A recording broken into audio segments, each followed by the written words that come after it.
Good morning dear student अज तुहाडे नाल एक वीडियो एक सैमीनार एक प्रैजेंटेशन तुहाडे नाल शेयर करनी है क्योंकि अज दा दिन अपने पूरे इंडिया वास्ते वर्ल्ड वास्ते अपने इंडियन साइंटिस्ट वास्ते बहुत ही एक प्राउड मोमेंट है, बहुत ही एक हिस्टोरिकल डे है।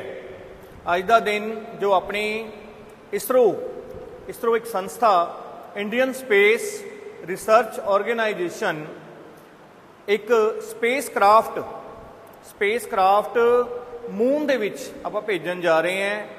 स्पेस क्राफ्ट इस तो पहला भी चंद्रयान 1 चंद्रयान 2 ते अज चंद्रयान 3 जिस तरह तुसीं देख रहे हो चंद्रयान 3 अज इसरो संस्था जिहड़ा ऑफिस है सतीश भवन श्री हरिकोटा शहर आंध्र प्रदेश उत्थों एक स्पेस क्राफ्ट मून दे विच भेजा जाऊगा। मून दे विच ही क्यों? क्योंकि बहुत ही साल तो इस तो पहला भी अमेरिका रशिया चाइना ते इंडिया बहुत कोशिश कर चुके हैं भी ताकि उत्थे एक सॉफ्ट लैंडिंग हो सके ते मून दे बारे पता लगाया जा सके भी उत्थे किस तरह जिंदगी उत्थे पॉसीबल है। उत्थे एक सोर्स है किस तरह एक हीलियम सोर्स अगर सब कुछ सही हो जाता है तो जिहड़ा उत्थे जा रहे है सॉफ्ट लैंडिंग हो रही है तो जो उहदे विच फ्यूचर वास्ते बहुत ही एक साइंटिस्ट नूं एक बहुत वधिया चीज़ मिल जाएगी जिस नाल उन्हां नूं लगेगा भी उत्थे भी जो एक जीवन है लाइफ है उत्थे भी पॉसीबल है। तो एक अज कोशिश कर रहे हैं सारे ही बच्चों ने 2:35 ते अज का दिन जो टाइम है 2:35 ते जो इसरो संस्था स्पेस क्राफ्ट उपर भेजन जा रही है सारे ही बच्चों ने वो अपने टीवी ते वो देख सकते हैं 2:35 ते टीवी के उत्ते न्यूज़ चैनल सारे ही वो दिखाएंगे। तो अपने वास्ते एक प्राउड मूवमेंट है भी इंडिया के जो साइंटिस्ट एक संस्था अपनी ये जो बहुत बड़ा एक है एक कोशिश कर रहे हैं आपां तो राजे अज 14 जुलाई नूं जे सब कुछ ठीक रहिंदा है सब कुछ ठीक लैंडिंग हो जाती है स्पेस क्राफ्ट की इस रॉकेट की तो 23 अगस्त जो एक्सपैक्टिड हैगा 23 अगस्त नूं उहदा सारा उत्थे लैंडिंग हो जानी है। तो जो उत्थे कोई कैमराज वगैरह जो सारा कुछ भेज रहे हैं उत्थे सैटेलाइट तो जिहड़ी भी स्टडी करनी है वो सारी अपने तक जिहड़ी संस्था हैगी है वो बच्चों को भी सारा पता लगेगा तो सारे विश्व नूं पता लगेगा। तो ये इंडिया वास्ते बहुत वड्डी अचीवमेंट है। मैं जिस तरह पहला दस्सिया भी चौथी अपनी कंट्री है इंडिया जिहड़ी की कोशिश कर रही है तो आप सारे ही इंडिया वाले आप तुसीं सारे स्टूडेंट असी सारे साडा अपनी ड्यूटी है आप बेस्ट विशिज कहिए भी ये जो अपना एक टारगेट है जो अपने साइंटिस्ट की कोशिश है एक सक्सैसफुल होवे तो अपने इंडिया का नाम अपना नाम होर बिल्कुल बुलंदियां ते आवे। तो अज दे इस दे रिगार्डिंग ही जो तुहाडी एक वीडियो एक सैमीनार चंद्रयान 3 ਇਹਦੇ ਵਿੱਚ मेरे नाल अशमीत सर है वो तुहानूं सारा कुछ दसणगे प्रैजेंटेशन देणगे भी किस तरह ये उत्थे वर्क करना है, इसकी फंक्शनिंग की है तो सारा कुछ तो राजे सारे ही स्टूडेंट ने वीडियो ध्यान नाल देखनी है। तो अज का दिन 14 जुलाई नूं 2:35 ते सारे ही न्यूज़ चैनल सारे ही देखना जरूर है तो हिस्टोरिकल मोमेंट का हिस्सा बनना है। तो हुण मैं अशमीत सर नूं बुलाऊँगा भी वो अगे जो उस वीडियो नूं अगे कंटिन्यू करन। थैंक यू राजी। गुड मॉर्निंग डियर स्टूडेंट्स जिस तरह मुकेश सर आपां नूं एक ओवरव्यू दे के गए चंद्रयान 3 के बारे कि एक स्पेस क्राफ्ट है जो अज लॉन्च किया जा रहा है। सो हुण आपां अगे उस चंद्रयान 3 नूं पूरा डिटेलिंग दे विच डिस्कस करांगे कि ਭਾਰਤ ਤੀਸਰੀ ਵਾਰ ਕਿਉਂ ਜਾਣਾ ਚਾਹੁੰਦਾ ਮੂਨ ਦੇ ਉੱਪਰ, ਕੀ ਕਾਰਨ ਰਹੇ ਹੈ ਕਿ ਮੂਨ ਦੇ ਉੱਪਰ ਹੀ ਕਿਉਂ ਆਪਾਂ ਵਾਰ-ਵਾਰ ਟਰਾਈ ਕਰ ਰਹੇ ਹਾਂ। ਜਿੱਦਾਂ ਮੁਕੇਸ਼ ਸਰ ਵੀ ਦੱਸ ਕੇ ਗਏ ਕਿ ਆਪਾਂ ਨੂੰ ਮੂਨ ਦੇ ਉੱਪਰ ਜਿਹੜੇ ਸੋਰਸਿਸ ਹੈ ਉਹ ਆਪਾਂ ਨੂੰ ਮਿਲ ਰਹੇ ਹੈ, ਕੁਝ ਟ੍ਰੇਸਿਸ ਆਪਾਂ ਫਾਈਂਡ ਕੀਤੇ। ਸੋ ਪੂਰਾ ਆਪਾਂ ਇਹਨੂੰ ਡਿਟੇਲ ਦੇ ਵਿੱਚ ਡਿਸਕਸ ਕਰਾਂਗੇ। ਹੁਣ ਆਪਣੇ ਮਨ ਦੇ ਵਿੱਚ ਬਹੁਤ ਸਾਰੇ ਕੁਐਸਚਨਸ ਆ ਰਹੇ ਹਨ ਕਿ ਚੰਦਰਯਾਨ 3 ਨੂੰ ਲਾਂਚ ਕਰਨ ਦੇ ਨਾਲ ਆਪਾਂ ਨੂੰ ਕੀ ਫਰਕ ਪਏਗਾ, ਇਹਦੇ ਲਾਂਚ ਹੋਣ ਦੇ ਨਾਲ ਆਪਣੀ ਜ਼ਿੰਦਗੀ ਦੇ ਉੱਪਰ ਕੀ ਇੰਪੈਕਟ ਆਏਗਾ ਔਰ ਇਹਦਾ ਕੀ ਉਦੇਸ਼ ਸੀ, ਕੀ ਆਬਜੈਕਟਿਵ ਹੈ, ਕੀ ਪਰਪਸ ਹੈ ਇਹਨੂੰ ਲਾਂਚ ਕਰਨ ਦਾ। ਸੋ ਚੰਦਰਯਾਨ 3 ਜੋ ਹੈ ਉਹ ਇੱਕ ਸਪੇਸ ਕ੍ਰਾਫਟ ਹੈ ਜੋ ਇਸਰੋ ਦੇ ਦੁਆਰਾ ਲਾਂਚ ਕੀਤਾ ਜਾ ਰਿਹਾ ਹੈ। ਐਂਡ ਮੋਰ ਓਵਰ ਜੋ ਚੰਦਰਯਾਨ 3 ਹੈ, ਇਸ ਤੋਂ ਪਹਿਲਾਂ ਆਪਾਂ ਅਗਰ ਹਿਸਟਰੀ ਦੇ ਬਾਰੇ ਇਹਦੇ ਡਿਸਕਸ ਕਰੀਏ ਤਾਂ ਚੰਦਰਯਾਨ 3 ਤੋਂ ਪਹਿਲਾਂ ਚੰਦਰਯਾਨ 1 ਜੋ 2007 ਦੇ ਵਿੱਚ ਇਹਨੂੰ ਲਾਂਚ ਕੀਤਾ ਗਿਆ ਸੀ। ਜਦੋਂ ਚੰਦਰਯਾਨ ਨੂੰ ਲਾਂਚ ਕੀਤਾ ਗਿਆ ਉਹਦੀ ਹਾਰਡ ਲੈਂਡਿੰਗ ਹੋਣ ਕਰਕੇ ਸਿਰਫ ਆਪਾਂ ਨੂੰ ਉਹਦੇ ਵਿੱਚ ਮੂਨ ਦੇ ਉੱਪਰ ਕੁਝ ਟ੍ਰੇਸਿਸ ਆਫ ਵਾਟਰ ਜੋ ਸੀ ਉਹ ਆਪਾਂ ਨੂੰ ਮਿਲੇ। ਐਂਡ ਉਸ ਤੋਂ ਬਾਅਦ 2009 ਦੇ ਵਿੱਚ ਜਦੋਂ ਚੰਦਰਯਾਨ 2 ਲਾਂਚ ਕੀਤਾ ਗਿਆ ਉਸ ਦੀ ਬੜੀ ਉਮੀਦ ਇਹ ਲਗਾਈ ਗਈ ਸੀ ਕਿ ਹੁਣ ਇਸ ਵਾਰ ਜੋ ਹੈ ਉਹ ਸੌਫਟ ਲੈਂਡਿੰਗ ਹੋਣ ਦੇ ਪੂਰੇ ਚਾਂਸਿਸ ਸੀ ਔਰ ਇੱਦਾਂ ਦਾ ਨਜ਼ਰ ਵੀ ਆ ਰਿਹਾ ਸੀ ਕਿਉਂਕਿ ਉਹਦੇ ਵਿੱਚ ਆਪਣੇ ਕੋਲੇ lander, Rover and more over ਇੱਕ ਆਰਬਿਟਰ ਦੇ ਨਾਲ ਉਹਨੂੰ ਭੇਜਿਆ ਗਿਆ ਸੀ, ਜੋ ਕਿ ਚੰਦਰਯਾਨ 1 ਦੇ ਵਿੱਚ ਇੱਦਾਂ ਦਾ ਕੁਝ ਵੀ ਨਹੀਂ ਸੀ। ਚੰਦਰਯਾਨ 2 ਦੇ ਵਿੱਚ ਉਹਦੀਆਂ ਜੋ ਸਪੈਸੀਫਿਕੇਸ਼ਨਸ ਸੀ ਉਹ ਚੇਂਜ ਕਰ ਦਿੱਤੀਆਂ ਗਈਆਂ ਸੀ। ਇੱਕ ਲੈਂਡਰ ਸੀ ਜਿਹਨੇ ਲੈਂਡ ਕਰਵਾਉਣਾ ਸੀ ਉਸ ਸਪੇਸ ਕ੍ਰਾਫਟ ਨੂੰ ਐਂਡ ਮੋਰ ਓਵਰ ਉਹਦੇ ਵਿੱਚ ਇੱਕ ਰੋਲਰ ਸੀ ਆਪਣੇ ਕੋਲੇ ਜਿਹਨੇ ਉਸ ਮੂਨ ਦੇ ਸਰਫੇਸ ਦੇ ਉੱਪਰ ਜਾ ਕੇ ਆਪਾਂ ਨੂੰ ਸਾਰਾ ਰੋਵਰ ਨੇ ਆਪਾਂ ਨੂੰ ਸਾਰਾ ਦਾ ਸਾਰਾ ਦੱਸਣਾ ਸੀ ਕਿ ਕਿੱਦਾਂ ਉਹਦੇ ਵਿੱਚ ਰਿਸਰਚ ਵਰਕ ਉਹਦੇ ਥਰੂ ਹੀ ਹੋਣਾ ਸੀ। ਸੋ ਜਿੱਦਾਂ ਹੁਣ ਆਪਾਂ ਇਹ ਦੇਖ ਰਹੇ ਸੀ ਕਿ ਮੂਨ ਹੀ ਕਿਉਂ ਚੂਜ਼ ਕੀਤਾ ਗਿਆ। ਸੋ ਸਾਰਿਆਂ ਨਾਲੋਂ ਪਹਿਲਾਂ ਆਪਾਂ ਦੇਖਣਾ ਕਿ ਜੋ ਮੂਨ ਹੈ ਉਹਦੇ ਬਾਰੇ ਡਿਸਕਸ ਕਰਨਾ। ਆਪਾਂ ਸਾਰਿਆਂ ਨਾਲੋਂ ਪਹਿਲਾਂ ਮੂਨ ਇੱਕ ਕੱਲਾ ਸੈਟੇਲਾਈਟ ਹੀ ਨਹੀਂ ਹੈ ਬਲਕਿ ਇੱਕ ਜੀਓ ਸਟੇਸ਼ਨਰੀ ਸੈਟੇਲਾਈਟ ਹੈ। ਸੋ ਕੁਐਸਚਨ ਆਉਂਦਾ ਕਿ ਜੀਓ ਸਟੇਸ਼ਨਰੀ ਸੈਟੇਲਾਈਟ ਕੀ ਹੁੰਦੇ ਆ। ਜੀਓ ਸਟੇਸ਼ਨਰੀ ਸੈਟੇਲਾਈਟਸ ਉਹ ਸੈਟੇਲਾਈਟਸ ਹੁੰਦੇ ਆ ਜੋ ਅਰਥ ਦੇ ਅਰਾਊਂਡ ਰਿਵੋਲਵ ਕਰਦੇ ਆ ਔਰ ਜਿਨ੍ਹਾਂ ਦਾ ਟਾਈਮ ਪੀਰੀਅਡ ਆਪਣੇ ਬਿਲਕੁਲ ਸੇਮ ਹੁੰਦਾ ਜੋ ਟਾਈਮ ਪੀਰੀਅਡ ਅਰਥ ਦੇ ਰੈਵੋਲੂਸ਼ਨ ਦਾ ਹੈ, that is the 24 hours. And more over ਜੋ ਮੂਨ ਦੀ ਜਾਂ ਕੋਈ ਵੀ ਜੀਓ ਸਟੇਸ਼ਨਰੀ ਸੈਟੇਲਾਈਟ ਆਪਣੇ ਕੋਲੇ ਜੋ ਉਹਨਾਂ ਦਾ ਰੈਵੋਲੂਸ਼ਨ ਜਦੋਂ ਕਰਦੇ ਆ ਤਾਂ ਉਹਨਾਂ ਦੀ ਜੋ relative velocity as compared to the earth ਉਹ ਜ਼ੀਰੋ ਹੋ ਜਾਂਦੀ ਹੈ। ਰਿਲੇਟਿਵ ਵੈਲੋਸਿਟੀ ਆਪਾਂ ਕੰਪੈਰੀਜ਼ਨ ਕਰਨ ਦੇ ਵਾਸਤੇ ਯੂਜ਼ ਕੀਤੀ ਜਾਂਦੀ ਹੈ ਔਰ ਇਹ ਕਿਉਂ ਜ਼ੀਰੋ ਹੋ ਜਾਂਦੀ, ਕਿਉਂਕਿ ਜਿਸ ਸਪੀਡ ਦੇ ਉੱਪਰ ਆਪਣਾ ਅਰਥ ਰਿਵੋਲਵ ਕਰਦਾ ਉਸੇ ਹੀ ਸੇਮ ਸਪੀਡ ਦੇ ਨਾਲ ਆਪਣਾ ਜਿਹੜਾ ਹੋਰ ਸੈਟੇਲਾਈਟ ਹੈ ਉਹ ਵੀ ਰਿਵੋਲਵ ਕਰਦੇ ਆ। ਸੋ ਉਹਦੇ ਨਾਲ ਕੀ ਹੁੰਦਾ ਆਪਣੇ ਕੋਲੇ ਕਿ ਜੋ ਸੈਟੇਲਾਈਟਸ ਹਨ ਉਹ ਆਪਾਂ ਨੂੰ ਬਿਲਕੁਲ ਸਟੇਸ਼ਨਰੀ ਅਪੀਅਰ ਹੁੰਦੇ ਆ ਅਰਥ ਦੇ ਸਰਫੇਸ ਤੋਂ। ਤਾਂ ਹੀ ਆਪਾਂ ਜਦੋਂ ਵੀ ਮੂਨ ਨੂੰ ਦੇਖਦੇ ਹਾਂ ਉਹ ਆਪਾਂ ਨੂੰ ਕਦੇ ਵੀ ਅਪੀਅਰ ਨਹੀਂ ਹੁੰਦਾ ਕਿ ਉਹ ਮੂਵ ਕਰ ਰਿਹਾ। ਇਸ ਕਰਕੇ ਉਹ ਜੀਓ ਸਟੇਸ਼ਨਰੀ ਸੈਟੇਲਾਈਟ ਇਹ ਇੱਕ ਸਾਰੇ ਨਾਲੋਂ ਵੱਡਾ ਰੀਜ਼ਨ ਹੈ ਕਿ ਆਪਾਂ ਮੂਨ ਹੀ ਕਿਉਂ ਚੂਜ਼ ਕੀਤਾ। ਐਂਡ ਮੋਰ ਓਵਰ ਅਗਰ ਆਪਾਂ ਦੇਖੀਏ ਕਿ ਜੋ ਆਪਣਾ ਓਰੀਜਨ ਤੇ ਐਵੋਲਿਊਸ਼ਨ ਹੈ ਉਸ ਦੇ ਬਾਰੇ ਸਾਇੰਟਿਸਟ ਜੋ ਹੈ ਉਹ ਰਿਸਰਚ ਕਰ ਰਹੇ ਆ। ਐਂਡ ਮੋਰ ਓਵਰ ਇੰਡੀਆ ਦਾ ਇੱਕ ਪੋਟੈਂਸ਼ੀਅਲ ਹੈ ਮੂਨ, ਕਿਉਂਕਿ ਮੂਨ ਦੇ ਉੱਪਰ ਪਹਿਲਾ ਚੰਦਰਯਾਨ ਜਿੱਦਾਂ ਲਾਂਚ ਕੀਤਾ ਗਿਆ ਸੀ ਉਹਦੇ ਨਾਲ ਆਪਾਂ ਦੇਖਿਆ ਕਿ ਆਪਾਂ ਥੋੜੇ ਜਿਹੇ ਜੋ ਵਾਟਰ ਦੇ ਟ੍ਰੇਸਿਸ ਸੀਗੇ ਉਹ ਕੁਝ ਸਰਫੇਸ ਦੇ ਉੱਪਰ ਪਾਏ ਗਏ। And more over students ice ਜੋ ਸੀਗੀ ਉਹ ਵੀ ਆਪਾਂ ਨੂੰ ਪਾਈ ਗਈ ਮੂਨ ਦੇ ਨਾਰਥ ਪੋਲ ਦੇ ਸਰਫੇਸ ਦੇ ਉੱਪਰ। ਐਂਡ ਥਰਡ ਇਜ਼ ਕਿ 1 ਮਿਲੀਅਨ ਟਨ ਜੋ ਹੀਲੀਅਮ ਹੈ ਉਹ ਮੂਨ ਦੇ ਸਰਫੇਸ ਦੇ ਉੱਪਰ ਐਕਸਪੈਕਟ ਕੀਤਾ ਜਾ ਰਿਹਾ ਕਿ ਉਹ ਹੋਏਗਾ। ਐਂਡ ਜੋ ਹੀਲੀਅਮ ਹੈ ਉਹ ਬਿਲੀਵ ਕੀਤਾ ਗਿਆ ਕਿ ਉਹ ਇੱਕ ਫਿਊਚਰ ਦਾ ਫਿਊਲ ਹੈ।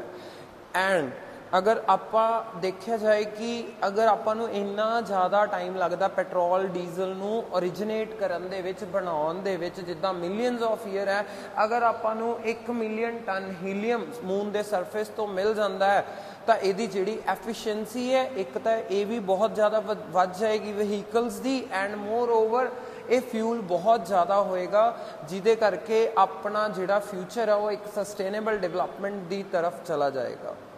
सो नैक्सट अपने मन दे विच एक वड्डा सवाल आता है कि इसरो की है। इसरो एक इंडियन स्पेस रिसर्च ऑर्गेनाइजेशन है जो ये हैडकुआटर्स है बच्चे वो बैंगलोर दे विच करनाटका दे विच है अपने को मेन हैडकुआटर्स।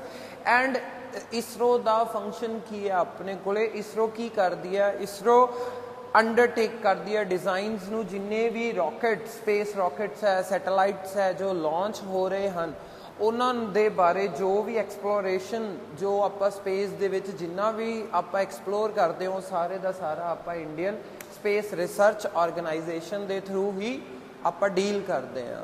सो इसरो ने हुण अपने कोले चंद्रयान 3 लॉन्च करने का फैसला लिता है। सो हुण आप डिस्कस करांगे कि पूरी हिस्टरी की होएगी चंद्रयान की। डिस्कस करिए तो इंडियन चंद्रयान एक स्पेस क्राफ्ट लॉन्च किया गया सी मून नू एक्सप्लोर करने दे लई। चंद्रयान 1 जो सी वो 2008 दे विच लॉन्च किया गया सी।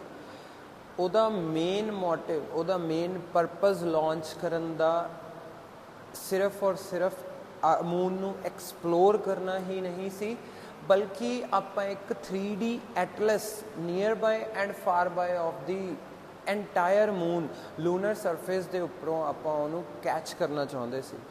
एंड मोर ओवर आप मून के उपर एक्सप्लोर करना चाहते सी कि मून के उपर आपू होर किहड़े सोर्सिस है जो मिल सकते हैं कि लाइफ पॉसीबल है।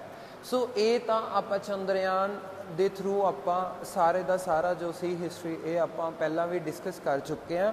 चंद्रयान नियरली 312 डेज़ तक उत्थे रहा। 29 ऑगस्ट 2009 दे विच चंद्रयान फर्स्ट ने अपना जिहड़ा सी वो कॉन्टैक्ट जिहड़ा सी स्पेस तो वो डिसकनैक्ट हो गया सी कुछ रीजनस करके। एंड मोर ओवर उस तो बाद इंडिया ने उत्थे ही अपनी हार नहीं मन्नी क्योंकि जिस तरह सर ने भी अपने नाल डिस्कस किया सी कि बहुत सारे कंट्रीज़ मून के उपर पहुँचना चाह रहे हैं जिदा कि अमेरिका रशिया एंड चाइना ये तीन एक इहो जे देश है पूरे वर्ल्ड के विचों जो सॉफ्ट लैंडिंग करवा चुके हैं। लेकिन हुण इंडिया थर्ड टाइम जो है वो अपनी सॉफ्ट लैंडिंग की तैयारी कर रहा है। लेकिन उस तो पहला आप चंद्रयान 2 लॉन्च किया सी। चंद्रयान 2 का मेन ऑब्जेक्टिव सिर्फ और सिर्फ सॉफ्ट लैंडिंग नाल ही सी अपना। एंड मोर ओवर आप एक्सप्लोर करना चाहते सी पूरे का पूरा साउथ पोल साइड जिहड़ा सीगा मून का क्योंकि जो साउथ पोल साइड है मून का उहदे उपर कदे भी जो है वो सूरज की रोशनी नहीं पैंदी। जो एक पार्ट हुंदा अपने कोले मून का पूरे का पूरा जिहड़ा हैगा वो हमेशा डार्कन रहिंदा है। सो साइंटिस्ट उस पार्ट नू एक्सप्लोर करना चाहते सी और देखना चाहते सी कि उत्थे आपां नू जो सोर्सेज है हीलियम है जो अपना फ्यूल वो आपां की मिल रहा उत्थों। एंड मोर ओवर कि उत्थे होर भी कोई इदां दे सोर्सिस है जो आपां नू अगे फर्दर हैल्प कर सकते अपनी लाइफ नू पॉसीबल करन दे लई मून दे उपर। बट लेकिन जो अगर आप देखिए भी चंद्रयान 2 जो सी उहदे विच लैंडर सी रोवर सी एंड मोर ओवर एक ऑर्बिटर सी। So lander Vikram and rover Pragyan and moreover the orbiter जो सी ये तीनों पार्ट्स मिलके अपने स्पेस क्राफ्ट दे विच गए। जो स्पेस क्राफ्ट तो 400 मीटर जस्ट 400 मीटर अवे सीगा जो चंद्रयान 2 अपना तो उस टाइम चंद्रयान 2 ने अपनी जो वेलोसिटी सीगी उन्होंने खो दिता। एंड ऑर्बिटर नाल उहदा कॉन्टैक्ट जिहड़ा सी वो बिल्कुल खत्म हो चुकिया सी जिहदे करके स्पेस तो आपां नूं अर्थ तक भी सिग्नल्स जिहड़े सीगे वो नहीं मिल पाए कोई इन्फॉर्मेशन नहीं मिल पाई। एंड चंद्रयान 2 उस टाइम क्रैश हो गया। सो इंडिया ने इसरो ने इत्थे ही अपनी हार नूं नहीं मन्निया बल्कि उन्होंने पूरा मोटिवेट होए इस चीज़ तो। एंड मोर ओवर हुण अपने कोले चंद्रयान जो है 3 वो अज आप जो देखांगे कि कितना लॉन्च हो रहा है। चंद्रयान 3 का फस्ट मेन मोटिव यही है कि आप सॉफ्ट लैंडिंग करनी है। सॉफ्ट लैंडिंग का मतलब है कि बिल्कुल सेफली जो है वो हुण लैंड हो सके। जो चंद्रयान 3 है उहदे विच अपने कोले सिर्फ और सिर्फ एक लैंडर होएगा विक्रम, एंड मोर ओवर जो अपना रोवर है वो प्रगत्यान होएगा। इस चंद्रयान 3 दे विच अपने कोले कोई भी ऑर्बिटर नहीं होएगा। जो ऑर्बिटर आपां लॉन्च कर चुके सीगे मून दे ऑर्बिट दे अराउंड, ਉਹ ਆਪਾਂ ਚੰਦਰਯਾਨ 2 ਦੇ ਥਰੂ ਹੀ ਕਰ ਚੁੱਕੇ ਸੀ। ਉਹਦੇ ਥਰੂ ਹੀ ਆਪਾਂ ਪੂਰੀ ਡਿਟੇਲਿੰਗ ਹੈ ਜੋ ਸਾਰੀ ਵਰਕਿੰਗ ਹੈ ਉਹ ਆਪਾਂ ਉਹਦੇ ਥਰੂ ਹੀ ਆਪਾਂ ਡਿਸਕਸ ਕਰ ਸਕਦੇ ਹਾਂ ਵੀ ਉਹਦੇ ਥਰੂ ਹੀ ਆਪਾਂ ਨੂੰ ਸਾਰੀ ਇਨਫੋਰਮੇਸ਼ਨ ਆਰਬਿਟਲ ਦੇ ਨਾਲ ਹੀ ਮਿਲਣੀ ਹੈ। ਸੋ ਹੁਣ ਆਪਾਂ ਚੰਦਰਯਾਨ 3 ਦੇ ਬਾਰੇ ਡਿਸਕਸ ਕਰਾਂਗੇ ਕਿਉਂਕਿ all over the history is all over the map now. So let's discuss about the Chandrayaan 3. So this is our next question कि Chandrayaan 3 है की है।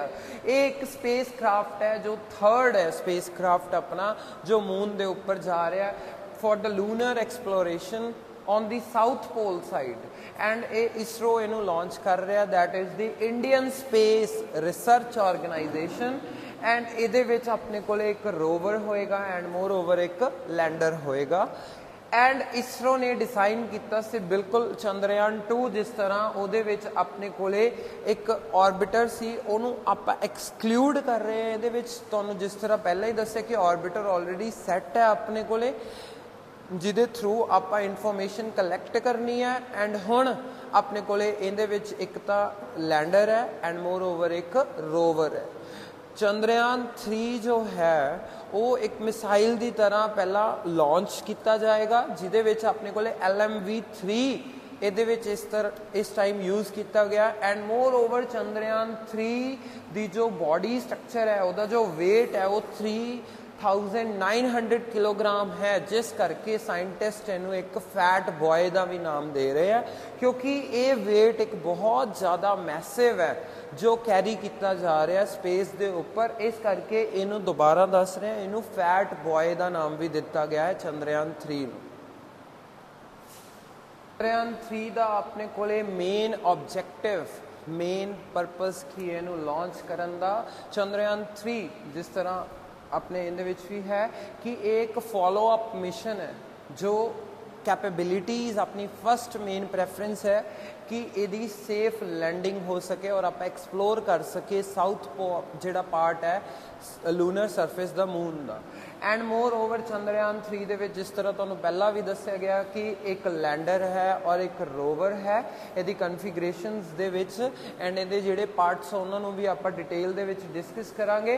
एंड मोर ओवर जिहड़ा चंद्रयान 3 है अपने कोले वो लॉन्च किया गया by launch vehicle mark 3 that is the LVM-3, और एक इदां दा व्हीकल मार्क है जो लॉन्च किया जा रहा from Satish Dhawan space centre जो श्री हरिकोटा आंध्र प्रदेश विच है अपने कोले। इत्थों ये लॉन्च किया जाएगा। चंद्रयान 3 दे विच अपने कोले एक तां लैंडर मॉड्यूल होएगा with the propulsion module and moreover a rover जिसका ऑब्जेक्टिव ये है कि आपां किद्दां डैमोनस्ट्रेट करना एंड न्यू टैक्नोलॉजीज़ दे नाल आपां किद्दां इंटरप्लैनेटरी जो मिशनस है उन्होंने आपां किद्दां अगे सक्सैसफुल बनाना है। जो अपने फेलियर्स चंद्रयान 2 दे नाल होए सी वो हुण आपां जो न्यू डिज़ाइन है जो उहदियां स्पैसीफिकेशनस है वो आपां चेंज कर दित्तियां चंद्रयान 3 दे विच। हुण आपां अगे देखांगे कि जो लैंडर ते रोवर है वो किद्दां साइंटिफिक प्ले लोड्स जिहड़े उहदे नाल किद्दां एक्सपैरीमेंट्स कीते जाणगे जदों अपना चंद्रयान 3 जो मून के सरफेस से जो लैंड हो जाएगा तो आप देखेंगे कि किद्दां जिहड़े स्पेस क्राफ्ट जिहड़ी मिसाइल्स है वो पार्ट अलग हो जाएंगे। लैंडर कल्ला बच जाएगा, वो लैंडर है जिहड़ा वो लैंड होएगा पहला सेफली, ठीक है, मून के सरफेस के उपर। फर्दर वो लैंडर भी खुल जाएगा और वो विचों दी जो अपना रोवर पार्ट होएगा वो बाहर आएगा एंड उनके थ्रू आपां एक्सप्लोर करांगे जो ऑर्बिटर पहला अपने कोले चंद्रयान 2 दे टाइम आपां ओदी ऑर्बिट दे विच लॉन्च कीता सी, ओदे थ्रू आपां सारी इन्फॉर्मेशन नू कलैक्ट करांगे। सो मेन देखो 14 जुलाई 2023 भी यही डेट या यही मंथ ही क्यों चूज़ किया गया। जिस तरह मून आप देखते हैं कि धरती तो बहुत आपां नूं देखण ते बहुत ज़्यादा नज़दीक लगता है, लेकिन एक्चुअल दे विच जो मून है अर्थ तो वो बहुत ही ज़्यादा डिस्टेंस दे उपर है। ईवन दो तुसी सोलर सिस्टम दे अगर सारे प्लैनेट्स भी उहदे विच फिट हो सकते हैं आराम दे नाल। ਇਹਦਾ मतलब ਜਿਹੜਾ अपना अर्थ है वो मून ਦਾ ਜਿਹੜਾ डिस्टेंस है वो बहुत ही ज़्यादा वास्ट है। और जो जुलाई मंथ ਹੁੰਦਾ अपने ਕੋਲੇ इस टाइम ਜਿਹੜਾ मून ਹੁੰਦਾ वो बहुत ही ज़्यादा क्लोज ਹੁੰਦਾ अर्थ ਦੇ सरफेस ਦੇ, ਜਿਹਦੇ ਕਰਕੇ जुलाई मंथ ਨੂੰ ਇਸ ਕਰਕੇ ਪ੍ਰੈਫਰੈਂਸ ਦਿੱਤੀ ਗਈ। And moreover it will take 42 days, nearly 42 to 45 days लगेगा लैंड होने दे लई अर्थ मून दे उपर। जिद्दां देखांगे कि नीयरली 23 या 24 ऑफ अगस्त नूं जिहड़ा अपना लैंडर है वो सॉफ्टली लैंड हो जाएगा मून दे सरफेस दे उपर। की स्पैसीफिकेशनस है अपने कोले, जो इंटीग्रेटेड मॉड्यूल है जो चेंज कर दिता गया वो कुछ इस तरह का डिज़ाइन है। अपनियां स्पैसीफिकेशनस ठीक है चंद्रयान 3 दियां, जिहदे विच अपने कोले अपर पार्ट दे विच लैंडर मॉड्यूल है ते रोवर है, एंड डाउनवर्ड पार्ट दे विच अपने कोले प्रोपल्शन मॉड्यूल है। सो प्रोपल्शन मॉड्यूल दे विच अपने कोले LVM-3 है, जिहदे नाल अपने कोले जो अपना स्पेस क्राफ्ट है वो हाई स्पीड दे नाल मून दे उपर जाएगा। And with the help of the lander we will land the Chandrayaan 3 and with the help of the rover we are able to explore the moon surface। and जो orbiter है वो already उत्थे अपने satellite उस orbit दे विच launched है। सो आपां उहदे नाल पूरे दा पूरा जो है वो देखांगे कि जो अपने कोले लैंडर है नीयरली ये अपने कोले 1749 किलोग्राम्स दा है, एंड जो रोवर है अपने कोले वो नीयरली 26 किलोग्राम्स दे विच अपने कोले स्पैसीफिकेशन है दी। एंड जो ये उपर टोटल खर्चा आया नीयरली 650 करोड़ का जो खर्चा है वो सरकार मोदी सरकार इस दे उपर कर रही है।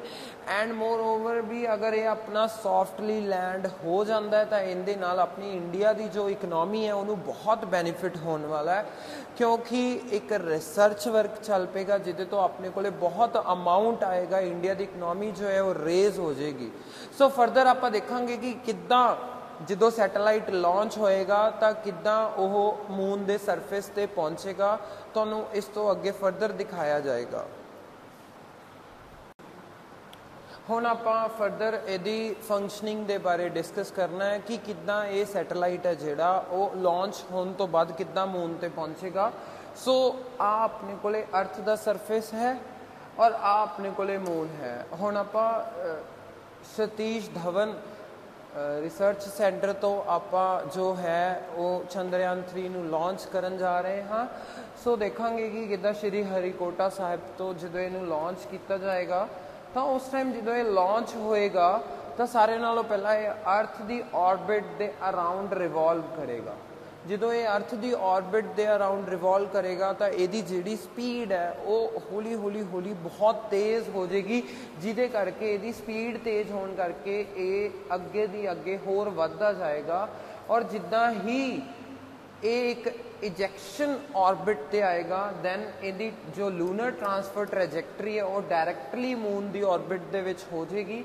मून की ऑर्बिट ते जो ये पहुँचेगा अपना लैंडर वो डी बूस्ट हो जाएगा। जो इत्थों ही अपना अर्थ की ऑर्बिट तो जो ये बाहर आएगा उस टाइम आप देखांगे कि जो मिसाइल्स दे पार्ट है वो बिल्कुल अलग हो जाएंगे। एंड विद द लैंडर अपने कोले वो पूरे का पूरा जोड़ा हैगा वो मून की ऑर्बिट दे विच लॉन्च हो जाएगा।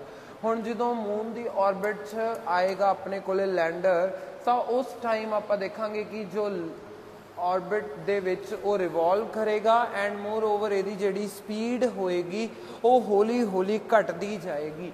जिमें जिमें वो स्पीड घटेगी जिहड़ा अपना लैंडर है वो हौली हौली क्लोज होंदा जाऊगा। जो ही वो लूनर ऑर्बिट दे विच आएगा उसकी स्पीड मिनिमम टू मिनिमम हो जाएगी, क्योंकि आप देखांगे कि उन्हें पूरे सरफेस नू जो है वो बिल्कुल थोड़ा ਕੰਟੈਕਟ ਰਹਿ ਜਾਏਗਾ, ਜਿਹਦੇ ਕਰਕੇ ਉਹਦੀ ਸਪੀਡ ਹੈ ਜਿਹੜੀ ਉਹ ਬਹੁਤ ਹੌਲੀ ਹੋ ਜਾਏਗੀ ਐਂਡ ਫਰਦਰ ਉਹ ਸੌਫਟਲੀ ਲੈਂਡ ਹੋ ਸਕਦਾ ਹੈ। ਸੋ ਅਗਰ ਆਪਣਾ ਇਹ ਮਿਸ਼ਨ ਸਕਸੈਸਫੁਲ ਹੁੰਦਾ, ਜਿਸ ਤਰ੍ਹਾਂ ਪਹਿਲਾਂ ਵੀ ਦੱਸਿਆ ਕਿ ਇਸਰੋ ਅਗਰ ਇਹ ਮਿਸ਼ਨ ਨੂੰ ਸਕਸੈਸਫੁਲ ਕਰ ਪਾਉਂਦੀ ਹੈ ਤਾਂ ਇੰਡੀਆ ਦੀ economy and moreover we are able to explore the south pole side of the moon, ਜੋ ਕਿ ਸੋ ਚੰਦਰਯਾਨ 3 ਅਗਰ ਆਪਣਾ ਸੌਫਟਲੀ ਲੈਂਡ ਹੋ ਪਾਉਂਦਾ ਤਾਂ ਆਪਾਂ ਐਕਸਪਲੋਰ ਕਰ ਸਕਦੇ ਲੂਨਰ ਸਰਫੇਸ, ਜੋ ਆਪਣਾ ਡਾਰਕਰ ਪਾਰਟ ਹੋਏਗਾ। ਸੋ ਹੋਪ ਸੋ ਜਿਹਦੇ ਕਰਕੇ ਕਿ ਉਹ ਸੌਫਟਲੀ ਲੈਂਡ ਹੋ ਸਕੇ ਮੂਨ ਦੇ ਉੱਪਰ ਤੇ ਆਪਾਂ ਅੱਗੇ ਫਰਦਰ ਐਕਸਪਲੋਰ ਕਰ ਸਕੀਏ। Thank you so much students.